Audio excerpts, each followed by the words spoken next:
Hello, I'm Lavisha, as you all know, and I'm just making a small video to address some of the things people have asked me on the previous video.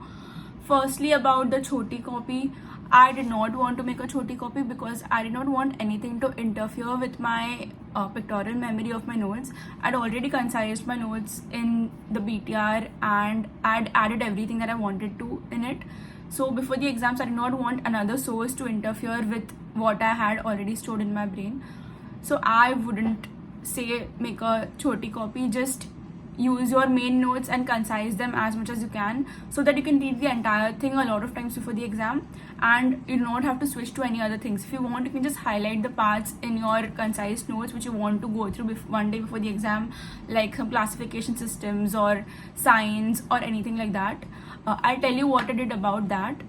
So secondly, the other thing that I wanted to say was my GT journey. A lot of people have been asking me about my GT journey, so I posted a few screenshots over here. I hope you can see them.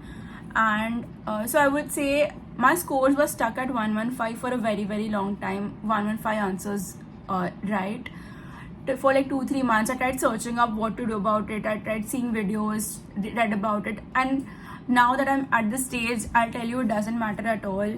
Even if your score is stuck for 4 months, it doesn't matter as long as you know what your mistakes are, as long as you don't repeat your mistakes. So I would say make a GT mistake book. That's what I did.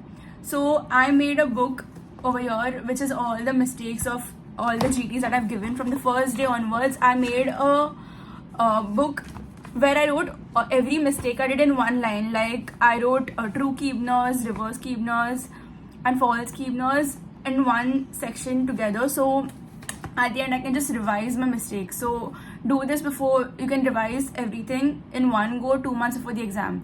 Also, I also tried this before and I've seen a lot of people do this. They screenshot the answers and make it into a file to read it later, but that doesn't work because that's a lot of time waste, because you will be reading the entire explanation again and you will not want to do that. So instead of that, just write your mistakes in one word in a book, and that's it. That's all you need. Also, the third thing that I wanted to say is make a list of the classifications, of the signs, of all the important things that you might need one day before the exam, because like I made a list of all the triads, of all the signs classification in a book, so I could read that one day before the exam. So I would suggest do that too.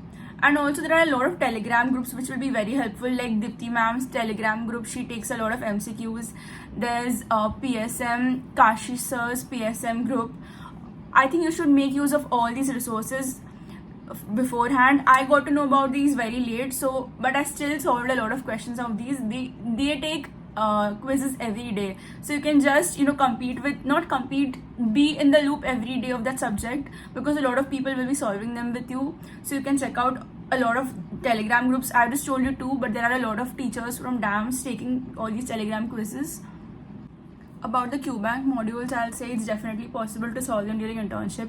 You just have to decide that you're going to do 5 modules every day, because while you're running around doing work or you're just waiting somewhere, you can just open your Marrow app and solve these QBanks.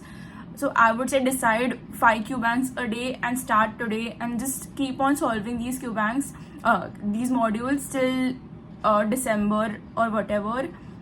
And it's definitely possible to do them, because anyway in internship you get a lot of free time in the middle of work. So definitely do that if you can. So that's how I prepared. That's all I did. And yes, all the best.